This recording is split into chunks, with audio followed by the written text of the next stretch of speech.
Gopi Janavalabha Girivaradhari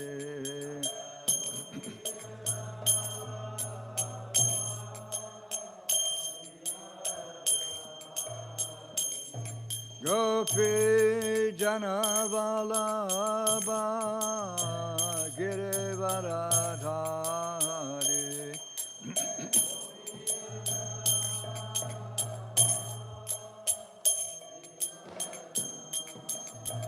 Jacharanandana Braja Janarandana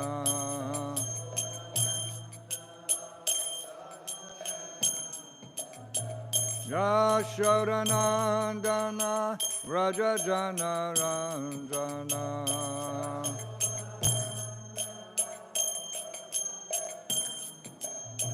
Yamuna Tiravanachari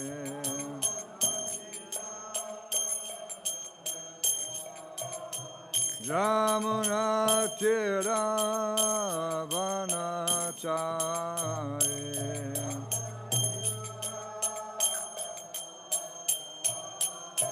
Jaya Radha Madhava Kunja Bihari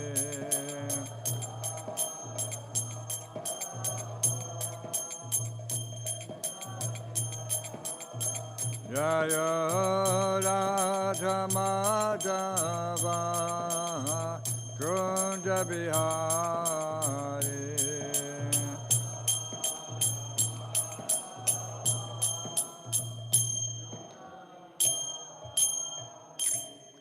Jaya Vishnupad Paramahamsa Parivrajakacharya Astatara Sata Shri Śrimad His Divine Grace to Bhaya Charana Vinda Bhaktivedanta Swami Prabhupada Jaya Nitulita Vishnu Om Vishnupad Paramahamsa Parivrajakacharya Astatara Sata Shri Śrimad His Divine Grace Srila Bhakti Siddhanta Saraswati Thakur Goswami Prabhupada Ki Ananta Koti Vaishnava Brinda Ki Dhamacharya Srila Haridas Thakur Ki Grantharaj Śrimad Bhāgavatam Ki Sri Sri Radha Govinda Mandir Ki Gaur Premanandi All glory to Sama devotees. All glory to Sama devotees. All glory to Sama devotees. All glories to Sri Guru, Sri Gauranga, and Srila Prabhupada. Om Shivaya Krishna Stapaturi Śrimad Bhaktivedanta Swami Namaste Saraswati Prabhupada Pachani Visheshwari Pasachari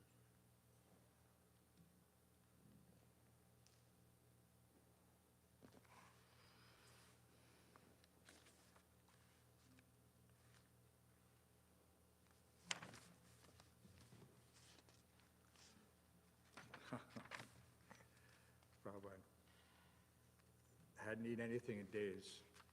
When we finished up, the devotees had boldly asked Srila Prabhupada to stay at least until the Bhāgavatam was finished. And the comment here was that as if consulting Krishna, Prabhupada gave a long and then said, all right. And all devotees said, Jai Prabhupada. So Prabhupada had again proven himself to be beyond understanding. The devotees laughed nervously, unsure what was appropriate. Not knowing whether to laugh or cry, they fell silent again to see what Prabhupada would do. So give me something to drink, he said. And all the devotees shouted, Jai Prabhupada. He would stay with them. It was confirmed. Everyone was greatly relieved. All glories to Srila Prabhupada. This is real affection, Prabhupada replied. The atmosphere had changed. Srila Prabhupada had changed. His servants lifted him up, and all the devotees watched as he drank a full glass of grape juice. Now, instead of withdrawing his energy, as he had done steadily for the last few days, he came back to life again. Then he lay back. Thank you very much, he said. Hare Krishna. And the devotees replied, Hare Krishna. So this is what Srila Prabhupada wanted. He was drawing out their emotions and increasing their affection for him more and more by putting them into a state of transcendental distress. Now they could understand, at least to a tiny degree, what the gopis' pangs of separation were like. Srila Prabhupada was bringing his disciples to the extremes of devotional sentiment and showing that actually their lives were in his hands. After a long pause, he asked, strawberries, they have been brought? Yes, Srila Prabhupada said to Mahakrishna, very nice strawberries. I will take some strawberries, he said. Srila Prabhupada to Mahakrishna said, you gave your word to Krishna in Bombay that you would see him sitting in his new big temple, and you have to keep your word to him. Prabhupada smiled very brightly. You have fixed a date for the opening of Bombay, said Brahmananda? January the 1st. So we would like to invite you to come, Srila Prabhupada. It is your temple. You have asked Krishna to come there. When we all gave up, you carried on the fight. Yes, that was a great fight, said Prabhupada, smiling. After so much fighting, and then to construct a big temple is a great triumph. Sounds like this temple. I don't think Krishna will come into the temple, said Tamal Krishna, unless you are personally there, Srila Prabhupada, to open the door. Prabhupada was still smiling. All right, he said. But chanting should not be stopped. Things should go on naturally. Turning to Kirtananda, Prabhupada asked Kirtananda's palace, when will it be ready? In early spring, Kirtananda replied, as soon as the weather is a little warmer. Gives you the chance to have a little time to recuperate. Then go to Bombay and open the temple there, and then you can come open your palace. We have about 75 letters from all the devotees in New Vrindavan, and they're all begging you to come. They say their life is finished if you don't come. So let me take a little rest, said Prabhupada, and then I shall take strawberries. Srila Prabhupada ki.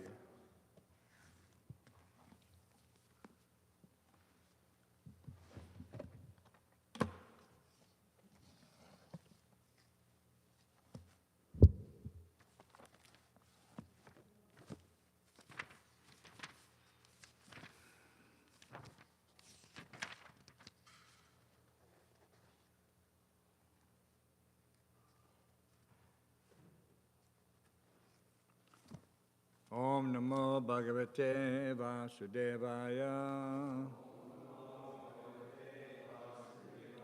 Om Namo Bhagavate Vasudevaya. Om Namo Bhagavate Vasudevaya. Reading from the Śrimad Bhāgavatam, 3rd Canto, 25th Chapter, Text 23.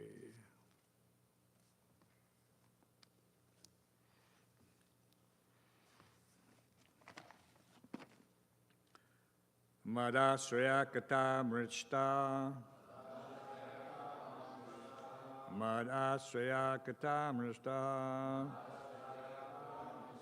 Shrinvanti katayanti cha. Tapanti vividhastapa. Tapanti vividhastapa. Naitan madgata chetasaha. Naitan madgata chetasaha. Please chant. Manashraya katamristaha.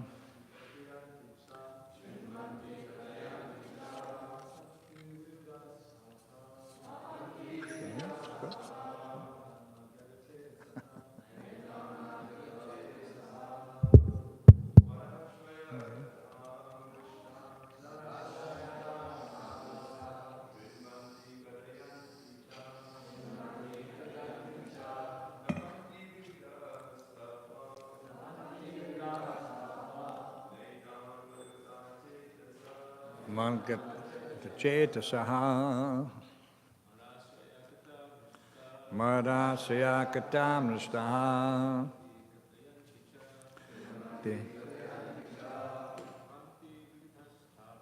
Tapanti vividhatapat. Naitan madgata chetasaha. Malasya katamristaha. Rendvanti katayanti cha. Tapanti vividhastapa. Naitan madgata chetasaha. Ladies. Amarasya katamristaha. Vinvanti Katayantascha Tapanti Vividhastapa Naitan Madgata Chetasaha Amarasya Katamrishta Vinvanti Katayanti Cha Tapanti Vividhastapa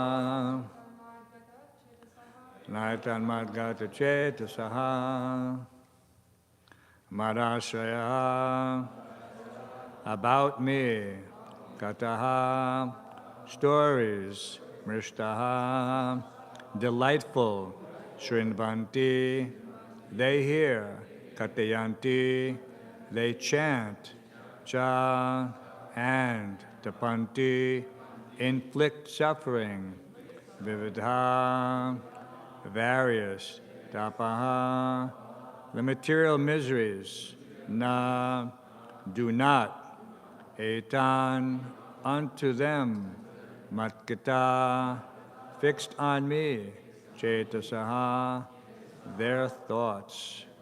Translation and purport by His Divine Grace, A.C. Bhaktivedanta Swami Srila Prabhupada. Engage constantly in chanting and hearing about me, the Supreme Personality of Godhead. The sadhus do not suffer from material miseries because they are always filled with thoughts of my pastimes and activities. Please repeat. Engage constantly in chanting and hearing about me, the Supreme Personality of Godhead. The sadhus do not suffer from material miseries because they are always filled with thoughts of my pastimes and activities. Purport. There are multifarious miseries in material existence, those pertaining to the body and the mind, those imposed by other living entities, and those imposed by natural disturbances. But a sadhu is not disturbed by such miserable conditions because his mind is always filled with Krishna consciousness, and thus he does not like to talk about anything but the activities of the Lord. Maharaj Ambarish did not speak of anything but the pastimes of the Lord. Vachangsi Vaikunta Gunanuvanane. Bhagavatam 9.4.18. He engaged his words only in glorification of the Supreme Personality of Godhead. Sadhus are always interested in hearing about the activities of the Lord or his devotees. Since they are filled with Krishna consciousness, they are forgetful of the material miseries. Ordinary conditioned souls, being forgetful of the activities of the Lord, are always full of anxieties and material tribulations. On the other hand, since the devotees always engage in the topics of the Lord, they are forgetful of the miseries of material existence. Om Jnana Tamranda Shakaranjana Shalakaya Chaksuram Latamin Tasmai Shri Gurave Namaha Mukam Karoti Vachalam Pangum Lankayate Gurum Yatkipatamam Vande Shri Gurum Dedatanam. So this chapter, the glories of devotional service, and we're just reading in the Lilamrita. So this is, Prabhupada gave extensive lectures in Bombay in 1976, 1975. No, 76. Both. And so one can actually go through this entire chapter along with Srila Prabhupada and hear his transcendental realizations, which obviously mirror these purports. But he's writing these books for the next 10,000 years, not just for the devotees, but for those who will become devotees and the general public. So Prabhupada's lectures are, in general, more intimate, unless they're given in a pandal. But when he's speaking to the devotees, he's like a father, very attentive to the particular needs, emotional, spiritual, and he's addressing those topics which, obviously, in his opinion, are relevant for our spiritual growth. And this is the specific qualification of the spiritual master, that he knows how to remove the doubts from the heart of the devotee, so that there is no misgivings. So this is, and we find that this was the case, at least in our experience. And I'm sure that anyone who's taken to reading Srila Prabhupada's books very seriously will have that same experience at some point. And that freedom from doubt and delusion is almost like the door to knowledge. Because one is no longer the skeptic looking at things. What did Prabhupada use the example? Licking the outside of the jar of honey. Right? So you can speculate whether this honey is good or bad, whether it's from this flower or that flower, where it was collected. But until you open the jar and actually taste it, then you can never have the real practical experience. So we're having an opportunity to hear things, but until we actually learn how to experience the taste, then the realization will not be there. And so the realization comes from acting on the platform of devotional service. All right? So there's all these different platforms. When someone comes into the temple, there's this agyata sukriti. Prabhupada said this is what the temples are for. To bring people in, to give them an opportunity to pay their obeisances, to see the deity, and to engage in some service. He said that is the beginning. That is the beginning. So it's essential that such places exist. It's not for us to enjoy some comfortable living arrangement, right? Very comfortable, right? So that but it's for that person who can come in and someone can say, Prabhu, we need some help to move this table. Could you give us a hand? And from that point on, that person's spiritual life, the cycle of birth and death has been interrupted. So this is our contribution to New York City. I was listening to a Chaitanya Charitamrita lecture Prabhupada gave in New York in 1976. And you hear Prabhupada say the Prema Dwani many times in many different lectures. But in New York in 76, every single night, practically speaking, he was giving lectures at night, morning and night. He would do the Prema Dwani, and then he would say, Shri Shri Radha Govinda Mandir Ki Jai. So it was very special for us to have Prabhupada, because when you're listening to Prabhupada's lectures, you don't have to, if we didn't know that this is being given in Bombay or this place or that place, Prabhupada's giving a transcendental lecture on this canto or that shloka or this book or that book. But then he announced it, and everybody could understand, yes. So if you're listening and you see New York and in 1976 in July on this date, then you know where was Prabhupada at that time. So we're happy to preserve this facility specifically for the purpose of engaging others in devotional service. Of course, it's for us as well. One should not become complacent. This tendency to go down again, forgetful for whatever reason. There's many. Don't have to become too specific, but obviously we chant these 10 offenses in the morning because this is our minimum standard for executing spiritual life, Krishna consciousness, and without which one gradually loses the taste. So this is something that, and of course, we're not doctors, we're not psychologists, we're not psychiatrists, but everyone who's been here for some time, he can appreciate that sometimes they'll see that someone is not so enthusiastic to engage. And it could be many things. If a person is new, it's because the heart is still in the stage of initial purification. All right? The real challenge or the real mercy comes when you take initiation. Because at that point, it's described that the spiritual master, he lifts that burden of karma off the soul. And one feels that relief Nectar devotion, it's clearly described, relief from all material distress. So there's real devotion. We're performing devotional service, but up to the time of initiation, that devotional service is not being directly passed along to Krishna in many ways. We're in the training probationary stage. We're executing devotional service, it's there. But you may not be getting full pay for it, full 100% credit. So there's, otherwise people will say, well, why do I need to take initiation? Well, I can just do devotional service. I'll just do this and do that. I'm in the temple. Right? But the spiritual master is the one that links. The analogy we used to hear many times is that you can go to a college course and you can sit in. It's called monitoring. You can sit there for 4 years, and everybody will walk down the aisle and get a certificate, but not you. You won't get the credit for it. So one has to ultimately come to that point of surrender. Tadvidi pranipatena paripashnena sevaya.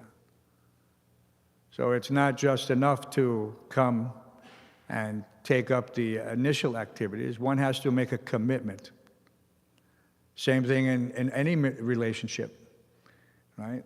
When you enter into a relationship, boy meets girl, the relationship progresses, but what is that? Sambandha abhideya prayojan. You have to ask the person to enter into a commitment. It has to be marriage. It has to be samskara. It's a sacrament. Even in Christian tradition, it's called a holy sacrament. Because otherwise it is not considered legal.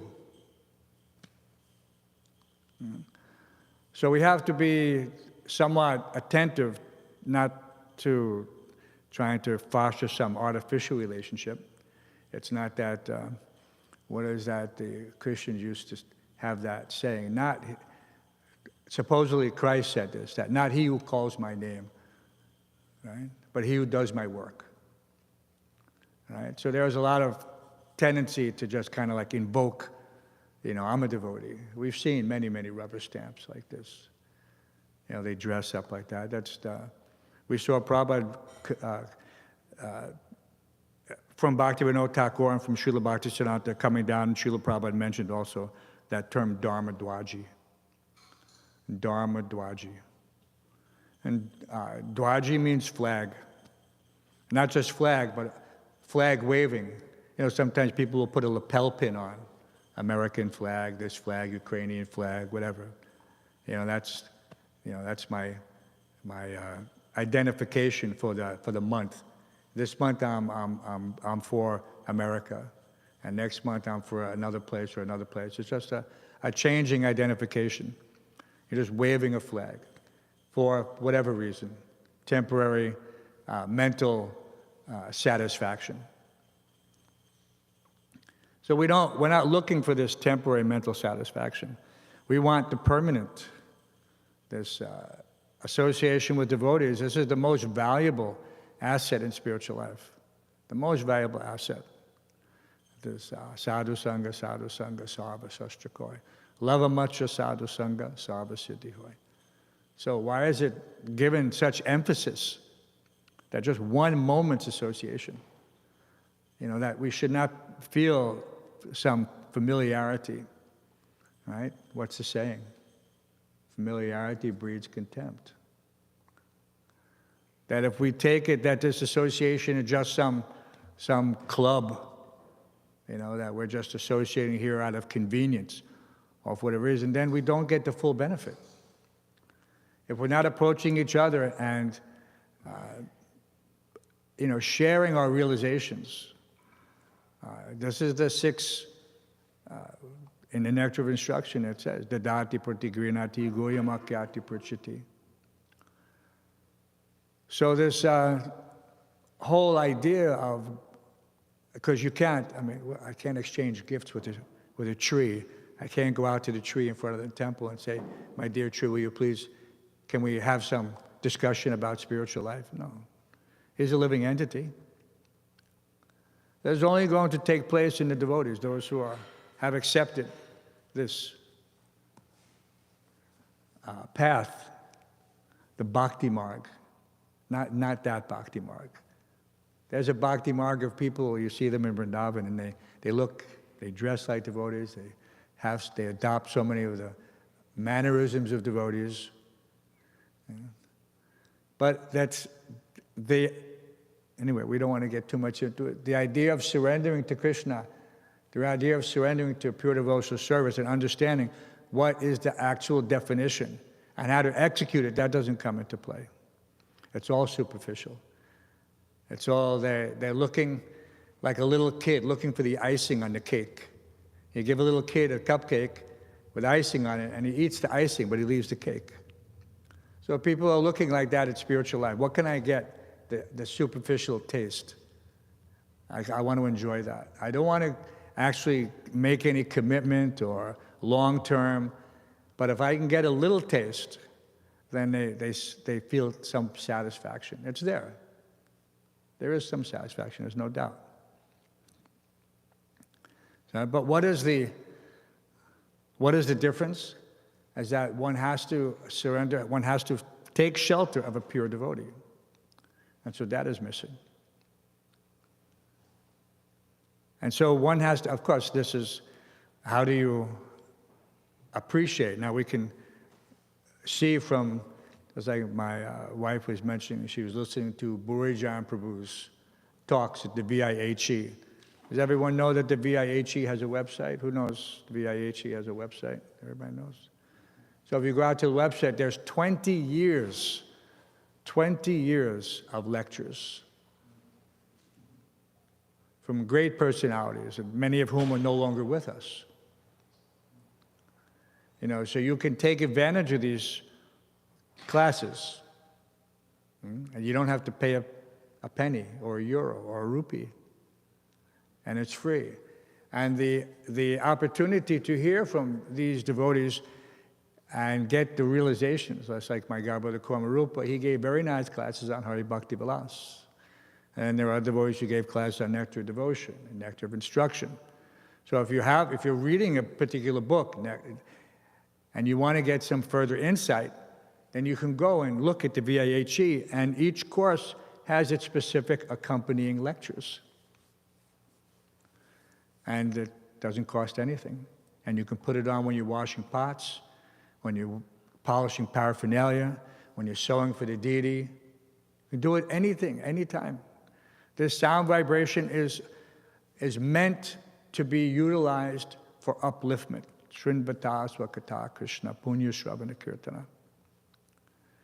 So the more we can surround ourselves with this transcendental sound vibration, whether it's coming from our immediate association, our godbrothers, wherever we're working, in the kitchen or this or that, or with our headphones on, not to cut out the world, but just to concentrate, then to that extent, Krishna acknowledges, oh, this person wants to hear about me.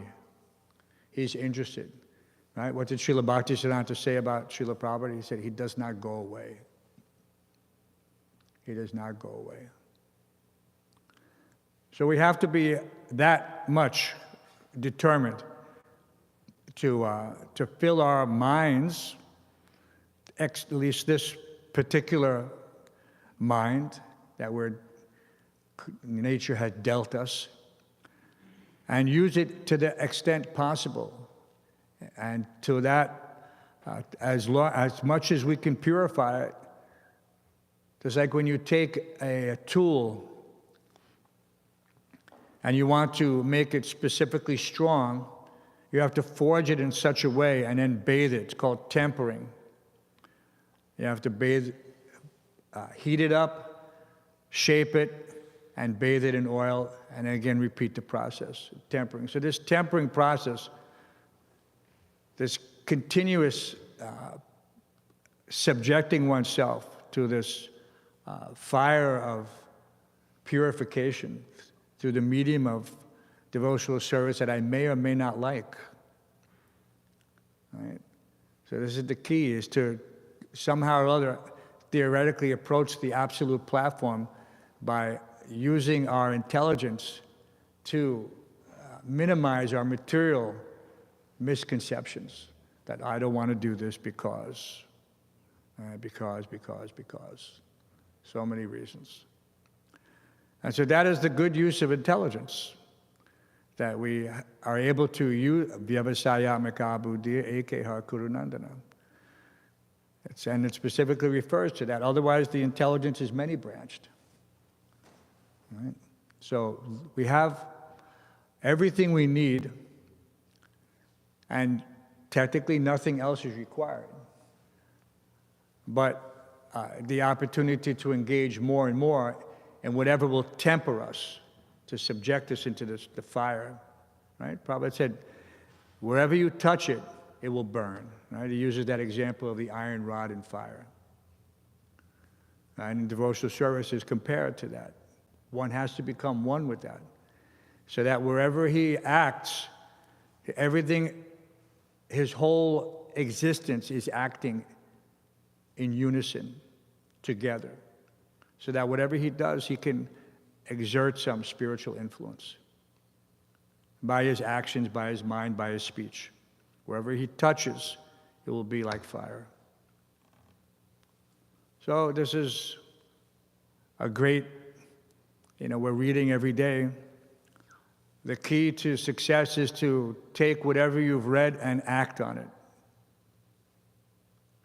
There's opportunities here everywhere. It may just be that the devotees, like Ambarish Maharaj, he was engaging, he was only hearing Krishna Katha. So we can try to fill every solitary moment with Krishna Katha. Like when Gopal is walking up to the shower in the morning, he's listening to Prabhupada, or he's listening to Vaisheshwar, but he's listening not to his mind, but to something transcendental. So this is the bathing of the mind. Before you enter any other purification, as soon as you wake up, Prabhupada said that you chant the name of the deity. So as soon as you wake up, you say, Jai Radha Madhava, Jai Krishna Balaram, Jai Radha Govinda, wherever you are, or wherever you want to be. And of course, the spiritual master. And if you're a rascal who needs protection like me, you chant Jai Nrsingadev. Because there's danger at every step. So we should seek protection from any possible venue available. Not neglect doing all these little things, like getting into good habits of hearing and chanting, of making that time to listen to Prabhupada's lecture. We give these progress sheets out to the congregation. Because you're in the temple, it's understood. You're in Bhāgavatam class every day. You're going to be doing your service. You're going to be listening to Srila Prabhupada. We give it to him, and what does it say? How many minutes are you listening to Srila Prabhupada? How many minutes are you listening to other ISKCON, potential gurus? Your potential guru, your selected guru, like that. So it's there. It's very minimal, actually. But it's an ingredient that must be fulfilled. It's just like you can't bake the cake and leave out an ingredient. It bloops. So, that's a material situation. Just imagine what does it mean for us? All right? If you forget to put the yeast in the bread, it doesn't rise. So if we're not hearing and chanting, if we're not in the association of devotees, if we're missing some ingredient and committing offenses, then how can we expect a proper result? So we have to understand, first of all, what all these ingredients are. And that's the Nectar Devotion saying that. It's giving it. Atihara, Priyasa, Chapa, Japa, Niyamagraha. Everything is there. Nectar of Instruction, specifically, Prabhupada stopped everything in the middle of translating Chaitanya Charitamrita and translated Nectar of Instruction because he saw the movement, it's expanding. And it needed to have certain parameters immediately applied in order to continue the progress in a harmonious way, where everybody was on the same page Not that someone is thinking, no, I can do devotional service this way, or I can do devotional service this way. No. Because if it's left up to interpretation, then, the mind is the best friend or the worst enemy. So one has to be very careful in this regard, that he has the proper reference. It's like you don't get a complete mark if you submit a report, a paper, without the proper references, footnotes, bibliography. You don't get it. You're going to get a reduced mark. So everything has to be there and complete. And if that's a material situation, so just imagine. Sometimes we think, oh, no, we just have to come follow along. Yes. But you have to follow along with knowledge. You have to follow along with knowledge. It has to be a conscious effort in every respect. That I'm doing this to please the spiritual master in Krishna. I'm not doing this just to get some puja and pratishta, some profit, distinction, or adoration. So there has to be that clear in every action that has to be there, that I'm doing this for the pleasure of the spiritual master in Krishna. I can also be doing it for the pleasure of the devotees, but it should never be some selfish consideration. So that has to be there. And the devotees know that, and we're reading here in the Bhāgavatam in the earlier purports, how Prabhupada is alluding to this, that that once one is free, or understands that he is not this body, then he becomes free from this attachment. And, Kapila Deva is telling Devahuti that this is, in one sense, this is the key. Okay, now you understand that you're not this body, then detachment should be automatic. It should be automatic with careful consideration. That I'm not this body, then all of these relationships are illusion. They're self-imposed, right? This is my wife or my husband or my child, but this is all based on the body. And then once one has come to that point of thoughtful consideration, I am not this body, or I am not a citizen of this country, or I am not a member of this ethnic community, then all of those designations, this Sarvapati Vinir Muktam Tadparatwen and Melo, Rishikesha, then one can engage his senses in the master of the senses, Rishikesha. And then he's free from all obligations. He's actually free. Whether he takes that freedom or not, just like you can go to the prison house and you could say, okay, you're free. But the person doesn't want to leave the cell, he's conditioned. He gets 3 squares and a cot. He doesn't have to do anything. 3 square meals a day, everybody takes care of it. No cares in the world. Completely like a caged animal. And even if you free him, he doesn't want to go. Prabhupada uses the analogy of the worm and stool. Because you don't hear this in any other, you won't hear this in Bhakti Marg. Because it's a little difficult. You have to have some transcendental perspective. That the worm is also a living entity. But he's thinking that this pile of stool is my shelter, my home, my favorite place in the world, my safe place. And if you drag him out of the stool, he's going to crawl right back in. He's going to crawl right back in. So, of course, we've heard Prabhupada mention that analogy many times. Or the pig and halava and stool. The pig's natural attraction, because everybody has their different senses. One man's bread is another man's poison. We've heard that many times. One man's bread is another man's poison. One man. So the hog, and Prabhupada goes into elaborate description about hydrophosphates and how the Germans in World War II were making extracting oil from stool and things like that. That's a long story, and they were doing it, actually.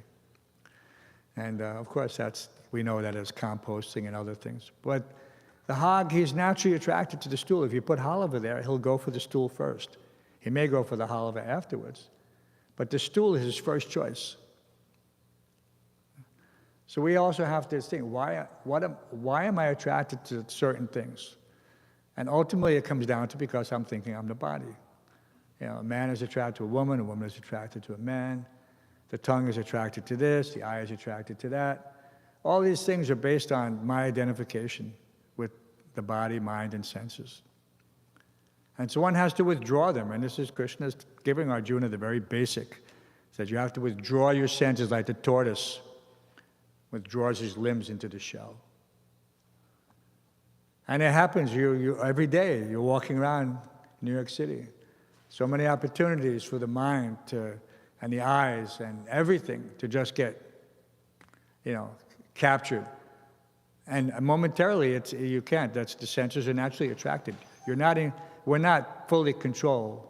It's not that, you can mentally adjust the stimulus when it comes in, that, oh, that's horrible, right? It's horrible. You go out, you walk past some place and there's burning flesh, and you think it's horrible. But sometimes you think, well, that doesn't smell too bad. Why? Because we're conditioned. In the past, we were conditioned to think that that's okay. So one has to use his intelligence to appreciate that as long as I have these senses, they must be controlled. Otherwise, the senses will drag one into the darkest regions. So we have this. So when we come back and after a hard day at Sankirtan, we come into the temple, and we go downstairs and we take prasadam and we listen to Krishna book, right? Dr. Ryan's supposed to be reading Krishna book every night to all the devotees. I think I gave you a Krishna book for that purpose. Dr. Ryan. He's our official Krishna book reader. And everybody comes back from Sankirtan. So anyway, these things we all know. We just don't want to come into that level of familiarity where, because that, what do they say? You never see the fatal blow or hear the fatal shot. So very often we've seen devotees all of a sudden, where's Prabhu? He's not there. That one day he's not there. He's gone. Left you, so he didn't say anything to anyone. You didn't notice it, although we should. We should always be our brothers and sisters' keeper in a manner that's not overbearing or intrusive, but just a common consideration that one should have for devotees in general. That is everything okay, Prabhu? I noticed you were a little bit. You haven't been at Mangal Arati for a few days. And that's usually the first sign, Mangal Arati. So just we should try to exercise all of our whatever level of consciousness that we think we've achieved, right? They say use it or lose it. So I may have some very inflated conception of where I am spiritually. And we've seen it. Many people will say, will act in such a way that, very difficult to approach them because they're functioning, they think on a different level. But I like what Achyutananda Prabhu said in that Second Avenue film. Everybody know that? When he was questioned? Gopal, you know that, right? We're functioning high on a low level.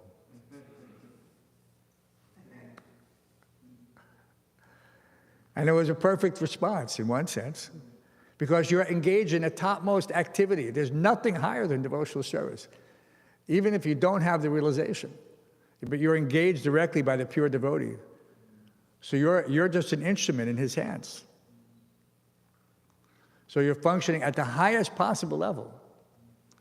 But according to you, it's not, the actualization may or may not be there. So anyone who's engaged in devotional service, regardless, we're all functioning on a high level. We're all functioning in such a way, but at a level that's according to our particular appreciation. So this, and for me, at least reading in the Lilamrita, it strikes me that, and this is the second time we're reading it, Prabhupada said, that's real affection. That's real affection. So without, and of course, Satya Maharaj expanded that yes, Prabhupada was dragging us into these different emotions.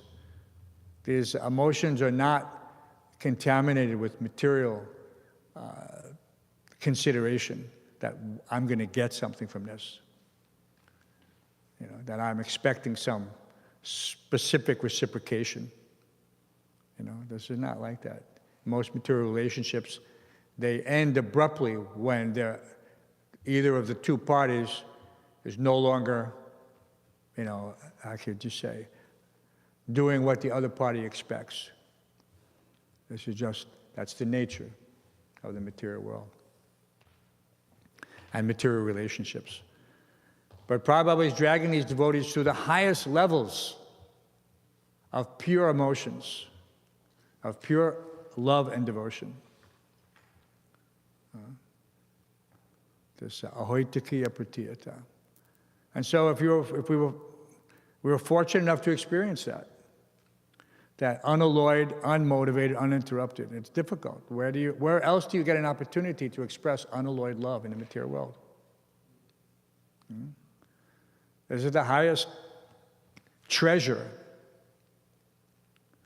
but it's not just short supply. Whether it exists is up to debate for many people. We know it's not. But still, it's difficult unless you have access to this type of pastimes, lila and katha, one has no knowledge, he has no experience, no exposure. So he has no reference point. So we know what is pure devotion, and we know what is pure love. This is 99% of the world has no understanding whatsoever of this. Everything for them is relative. So we should try to avoid any mundane comparisons. We should shoot for the highest goal. We should learn how to surrender and how to express ourselves in such a way that when we're praying for the deities, we're not praying that, oh, please give me a good wife or husband, or wealth, or nadanam, nasundarim. No. Chaitanya Mahaprabhu was specifically warning us that everything should be that, what can I do for you? How can I serve you? Because there is no other satisfaction for the soul. Ye yatma suprasidati. Atak pumbir dvijashesta vanashama vibhagasaha. Sanustatasya dharmasya sangsiddhya haritoshanam. You have to satisfy Krishna. It doesn't matter what situation you're in. You have to satisfy Krishna. And if you don't know how to satisfy Krishna, then you have to ask someone who does. You see that person who is, of course, we had a perfect example. So you have to look around. There are examples of those who are fully dedicated, and they're leading the society in many respects, but caution is still there. One has to be sure. He has to hear attentively. He has to observe. This is just like a lifelong commitment. So there has to be so that injunction that Prabhupada mentioned, sarvatmana, full surrender, heart and soul, no reservation. So that's the hard part. No reservation. You don't hold back. You give fully. People are always holding back a little because they're afraid if they give everything, then I have nothing left, right? Did we say that story the other day about Ramakrishna Vivekananda? I think we did, right? Everybody remembers it now, right? Ramakrishna was Vivekananda's guru. And Prabhupada relates that. He doesn't always use the names, but sometimes he does.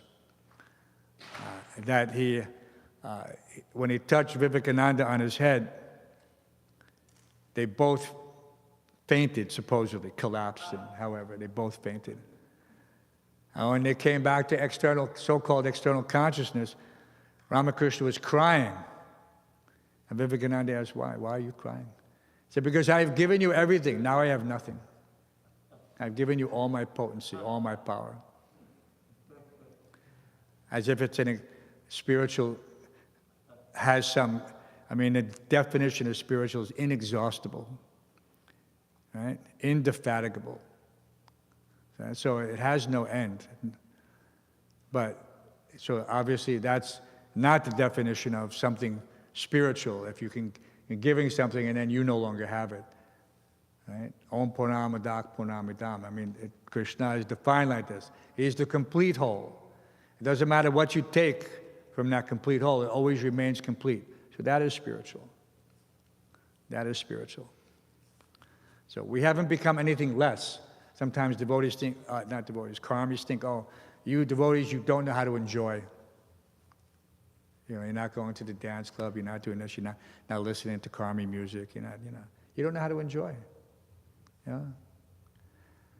But the fact is that the enjoyment that we're experiencing is on such a different level. It's different. How can you describe it to people? That when you're in a kirtan and the ecstasy comes, what did Prabhupada say? That with regards to enthusiasm, he said, even if you don't want to dance, and the bliss will come. Dance and the ecstasy will come. And we know that. We've seen it. We've experienced it. So this is enjoyment on a spiritual level. And people see it. They don't always understand it, but they look at the devotees and say, how are these people so happy? How are they so bright-faced? How are they so... They have something. They have something. So we have to, but in order to keep it, it's the little things that matter. So just, we have the 10 offenses. We have the Shikshastika prayers. These are the essential guides. It's like our orientation manual. When you join a company, they give you this orientation booklet. Tells you what to do, what not to do. So we have similar. It's all there. Nectar of instruction, the 10 offenses. And these 10 offenses, it's very interesting. If you go to some other group, what are their restrictions? What are your restrictions? They don't have any clue what restrictions. But we have Prabhupada's handwritten memo sitting on the desk. List of offenses to be avoided. It's amazing. List of offenses to be avoided. So gradually all these things, become second nature, habit. And there's self-correcting if you have developed the right attitude. You don't have to have somebody else tell you. Right? Just like they have, cars, they think everything is so advanced. I was driving one of my kids' cars. And the thing kept beeping, and I'm saying, why is this car beeping? He said, because you've got the lane, what do they call it? Lane change monitor engaged. They got the lane change. What the hell is a lane change monitor? The car is telling you that you're not in the lane. I'm saying, what? I said, I'm driving in the lane. But if you go a little bit out, it beeps. Anyways, I shut it off. But we have our own lane change monitors in the form of the Association of Devotees. So they're watching us, they're helping us, and it comes as a gentle at first. It's not an immediate like, Prabhu, what are you doing? It's like, you're not walking off a cliff yet. But it could be a very, some initial situation that's worrisome. And the more you're concerned about, others and your own self, of course, you can't help anyone else unless you're in a fit. If I don't know how to swim, I can't save someone who's drowning. So I have to be fit as well.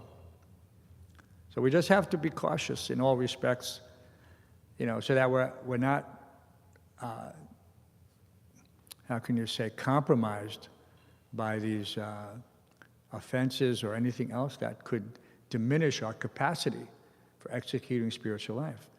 Because once you're just acting mechanically, then it's just a matter of time. So don't fall into that stage where we're not exercising consciousness. Right? Prabhupada said, first become conscious, then become Krishna conscious. He was very, Prabhupada knew all these things. He knew exactly where everyone was at. First become conscious. If you can't even, tie your shoes or something, not that we all wear shoes anymore, but in general, that's given in the material world. When they want to insult someone, they'll say he can't even tie his own shoelaces. Right? So we have to be able to have the proper demeanor, to present to Krishna in the morning, to the spiritual master, to the public at large, and to our brothers and sisters. We have to be able to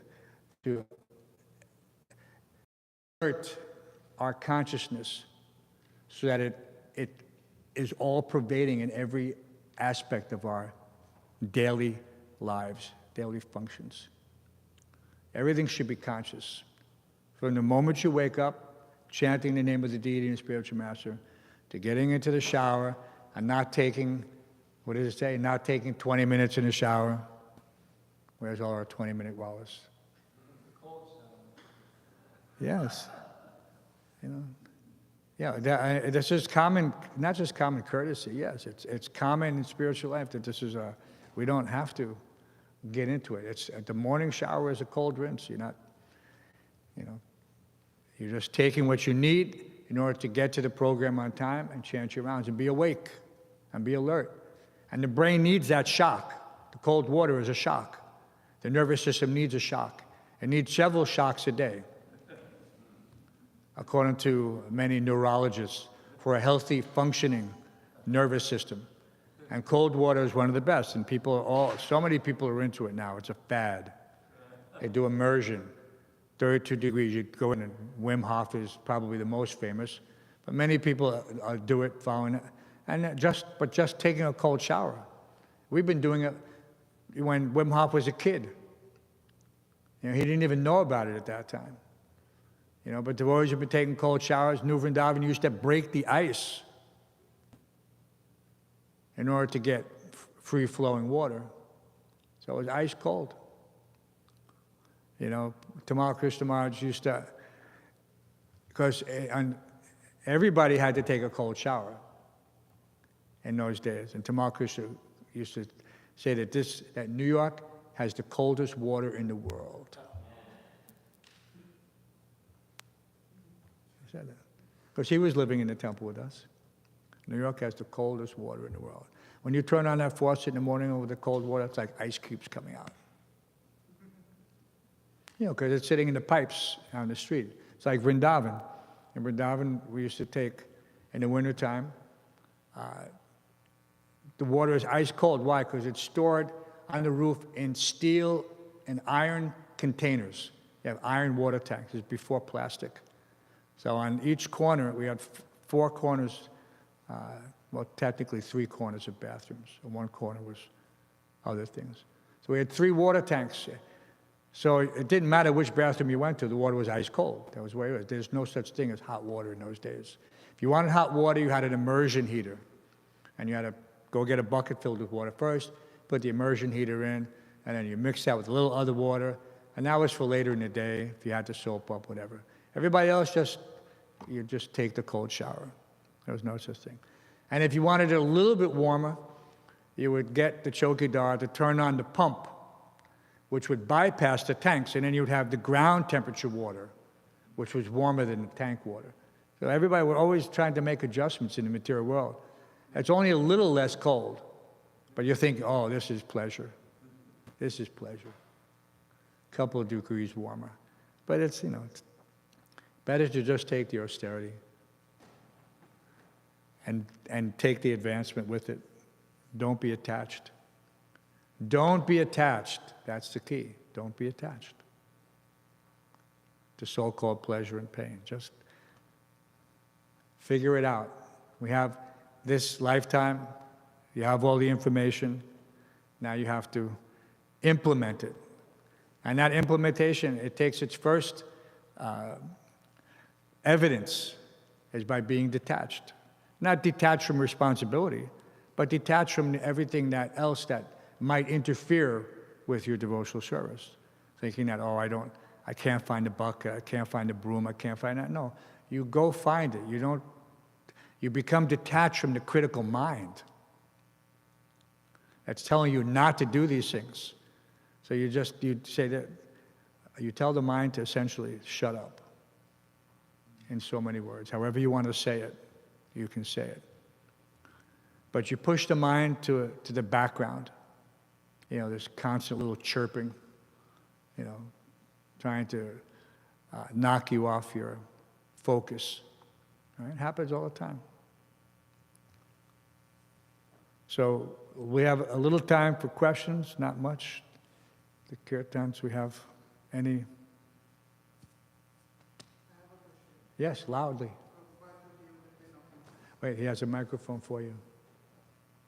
Srila Prabhupada gave 10 offenses. So it was like his opinion, or there is any scriptural reference? Prabhupada gave 10 offenses for chanting Hare Krishna. So is there any scriptural reference, or this is what he thought? No, these offenses are in different places in the scripture, and he just distilled them in very simple format. Because none of these books were printed, and nobody had read all of these books. Nobody had read any of these books besides Srila Prabhupada. But yet, in order to continue to remain on the path to purification, he distilled these for us, right? Took the essence from all the scriptures and gave it to us. So in such a way that we could easily understand it. So yeah, this is the special feature of the spiritual master. He knows exactly what the devotee requires in order to make advancement, remove doubt, remove delusion, like that, and to remain fixed. So he gave us everything. Even before he gave Bhagavad Gita, he gave the 10 offenses. Because in order to be eligible, one's chanting must approach that level of becoming free from any of these offenses. So, and devotees, you can see, how did this movement, otherwise how did it affect? We say that everything came about, when Prabhupada introduced Bhagavad Gita, but before there was Bhagavad Gita, the devotees were preaching. And Prabhupada was giving them everything they needed in order to do, and they were getting realization. And this realization was allowing them to become detached, because vidya, vairagya, nija bhakti yoga. Yeah. So the two are together. So automatically, these devotees were getting realization. How were they getting it? They didn't even have these books. They were only listening to Prabhupada. But because they were chanting, and they were chanting according to his instructions, Krishna Sarva Shichaham Hridisani Vishnu. From within the heart, he was revealing to them this knowledge which is there since time immemorial. It's always there. It's always been there. This Chaita Darpana Marjanam, it doesn't work. If there's no mirror, you can't clean it. So the dust of the mirror of the mind, the analogy is that everything has to be there, but it's dirty, so you can't see yourself. So there's no Atma Tattva Gyan. You don't know who you really are. So you clean that mirror, and all of a sudden, now you see the real reflection. So that South Indian Brahmin that Lord Chaitanya approached who was reading the Bhagavad Gita upside down. He couldn't read, he was illiterate. So he was actually holding the book upside down. Even if we look at Sanskrit, it doesn't, unless you're really have a little knowledge, frontwards, backwards, upside down, it all looks like lines on paper. So this poor Brahmin, his spiritual master told me to read 18 chapters of Bhagavad Gita daily. And the spiritual master knew he was illiterate. So every day he sat down and he turned the pages. He turned the pages. And Lord Chaitanya Mahaprabhu said, my dear Brahmin, he said, you're reading Bhagavad Gita, but what are you understanding from this Bhagavad Gita? What are you seeing? He said, I'm seeing that Krishna has taken the position of the chariot driver for Arjuna. That understanding that the Supreme Personality of Godhead has put himself in such a position for the devotee, it brought tears to his eyes. And said, Lord Chaitanya said, yes, you have understood the Bhagavad Gita correctly. That Lord Krishna is the dearmost friend. And of all things that we're reading, where does it say? Where do we see in any other scripture where it's described that the Supreme Personality of God will become one's dearmost friend? It's all a very detached relationship. You give everything, what do you get in return? The promise of some heaven that's filled with so-called earthly pleasures, but multiplied in a magnitude that makes it seem like something grand. But it's just an amplification of those mundane conceptions of what is pleasure. So we're very fortunate to have the real, genuine article in the form of the bona fide spiritual master in Parampara. So fortunate. Right? What's the example that's given? That to find a genuine spiritual master is like in the vast ocean, there's a piece of wood, they call it driftwood. It just floats on the ocean, travels all over the world according to the various currents that circle the globe. And in this one piece of wood, there's a knothole. Everybody know what a knothole is? In a piece of wood, when a branch has died, that it forms a scar in the wood. And when you cut the wood, it's that black circle that you see on wood. Doesn't have black, brown, whatever you call it. But that was formerly where a branch was. And so those knotholes, when the wood is cut, they pop out. That's why you don't use wood with knotholes.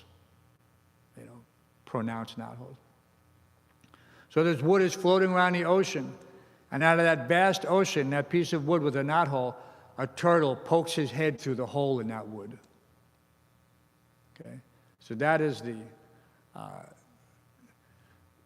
greatest, you can't say, what is that? Not 1,000,000 to 1 or 1,000,000,000 to 1, maybe 1,000,000,000,000 to 1 that happens. So that is when, to get the bona fide spiritual master, that is the chances. And so we're fortunate that somehow or other the spiritual master came and became obvious and evident to us. Otherwise, he could have appeared just like as many people saw, just like on a battlefield. Everyone saw Krishna, but not everyone knew he was the Supreme Personality of God. They just thought he's, Arjuna's friend. He's a great guy. He's okay. But so many people met Prabhupada, but they didn't hear, and somehow or other they didn't recognize. And so that fortunate person who recognizes, he's that turtle poking his head through the knothole. But then he has to recognize that this is the key. That I've achieved something rare, now I need to keep it. I need to protect it, I need to preserve it, I need to utilize it, I need to implement it. So all these things are there. It's not just that I look at it, it's nice, but I just look at it.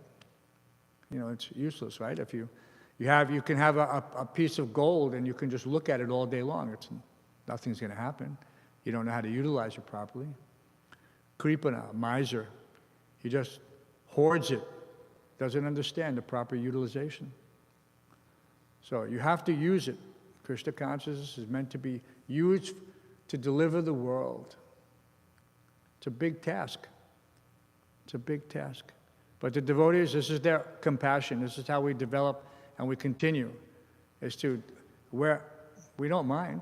We don't mind sacrificing our youth, our potential for so-called material success.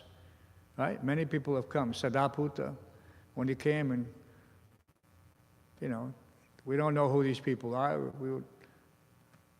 He asked for service, I gave him service. Just washing pots, this is all. And how much fame this person could have had in the material world with his abilities and intellect.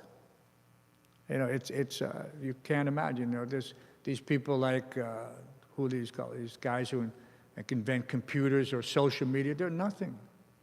They're nothing compared to devotees like Sadaputa or Sarup Damodar, Dr. Singh.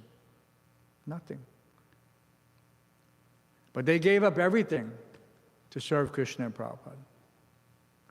So they achieved the highest goal, Prema Pramata Mahan, the highest goal. They didn't do these things for any other reason except for love of Prabhupada and Krishna. So we also have to eventually get to that point, that our only motivation is the love of the spiritual master and Krishna. And then everything else falls into place. All right, we'll end here. It is getting late. I'm sorry that I kept you from your appointed duties. If anyone needs a note, let me know. You have to take to the temple commander and say, Hamsarupa's class went too long. Śrimad Bhāgavatam ki, Shri Radha Govindadev ki, Srila Prabhupada ki, Shri Radha Govinda Mandir ki.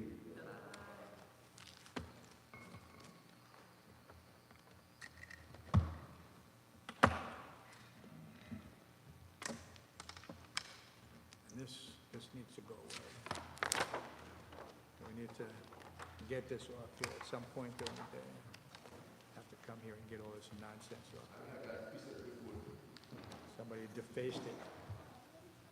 And I got a good food. I got a piece of good food. Yeah. That's us. How fortunate are we? We have to appreciate that. So nice having Dr. Phil here. Did you get all your mail, Phil? I saw some more packages or envelopes or something. You got it all? Probably not. There might be more now. I think there's more. VIA